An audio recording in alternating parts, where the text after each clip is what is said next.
तो मेरे प्यारे दोस्तों, जय श्री कृष्णा, राधे राधे। स्वागत है आपका हमारी इस वीडियो में।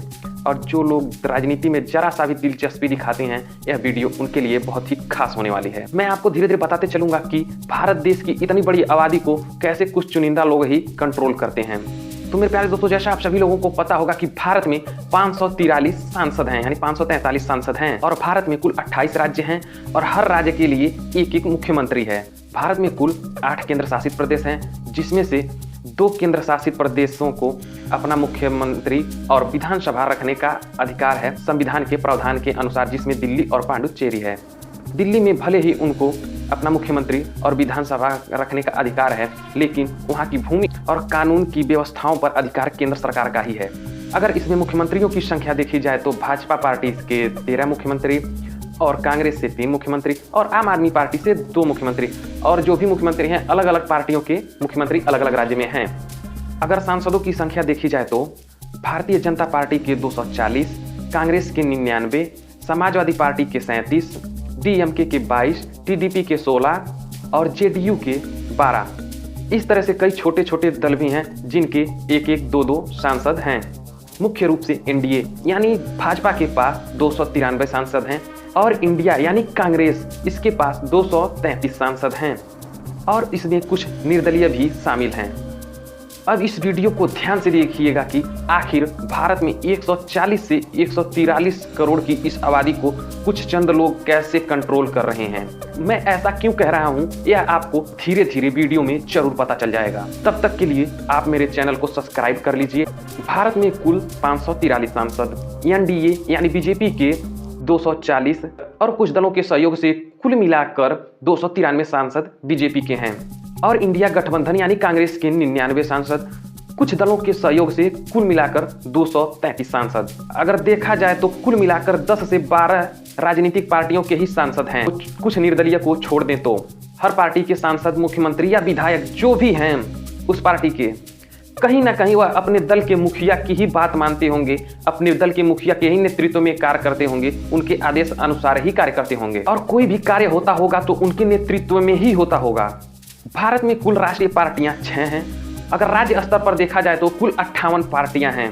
भारत में वर्तमान में कुल 31 मुख्यमंत्री हैं, जिसमें भाजपा से 13, कांग्रेस से 3, आम आदमी पार्टी से 2 और सारे अलग अलग पार्टियों से अलग अलग राज्य में मुख्यमंत्री हैं। क्योंकि पहले भारत में कुल 30 मुख्यमंत्री हुआ करते थे, लेकिन इस बार जम्मू और कश्मीर के मुख्यमंत्री को मिलाकर वर्तमान में कुल भारत के 31 मुख्यमंत्री हैं।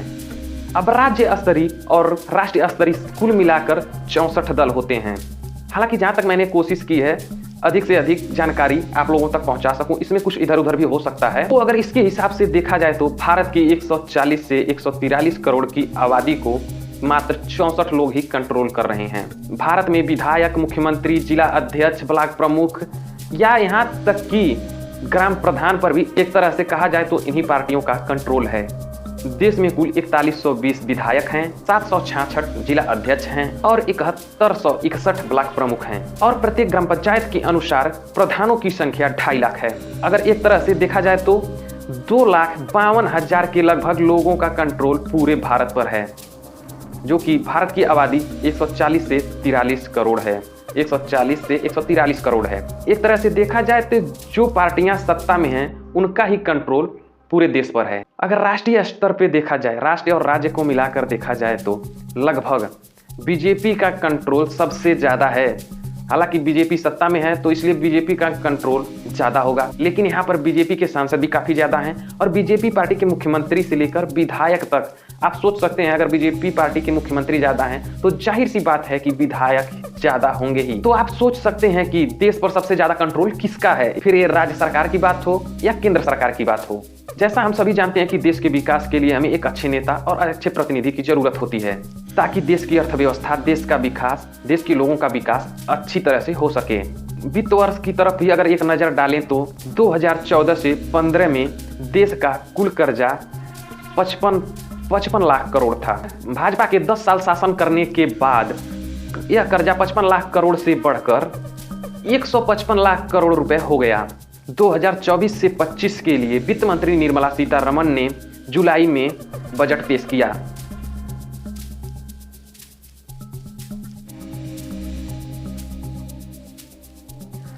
अब बताया जा रहा है कि देश के विकास के लिए 16 लाख करोड़ रुपए और कर्ज लिया जाएगा केंद्र सरकार द्वारा। मुझे यह नहीं समझ में आ रहा है कि 10 साल में अगर इतना कर्जा बढ़ गया है, फिर कुछ लोग ऐसा क्यों कहते हैं कि बीजेपी को भी अगर कांग्रेस के ही जितना अगर टाइम मिल जाए या कांग्रेस के इतना ही टाइम अगर बीजेपी को मिलता है तो वो अपना विकास दिखाएंगे कि उन्होंने क्या विकास किया है। तो मेरे प्यारे दोस्तों, आप लोग काफ़ी ज़्यादा समझदार हैं। मैं ये नहीं कह रहा हूँ कि यह पार्टी गलत है, लेकिन आप लोग समझ सकते हैं कि जितनी ज़्यादा वाहवाही देश पर उतना ज़्यादा कर्जा, जितनी ही ज़्यादा वाहवाही उतनी ही ज़्यादा बेरोजगारी। तो मेरे प्यारे दोस्तों, आप सोच सकते हैं कि भारत देश की इतनी बड़ी आबादी पर कैसे कुछ चंद लोगों का ही कंट्रोल बना हुआ है।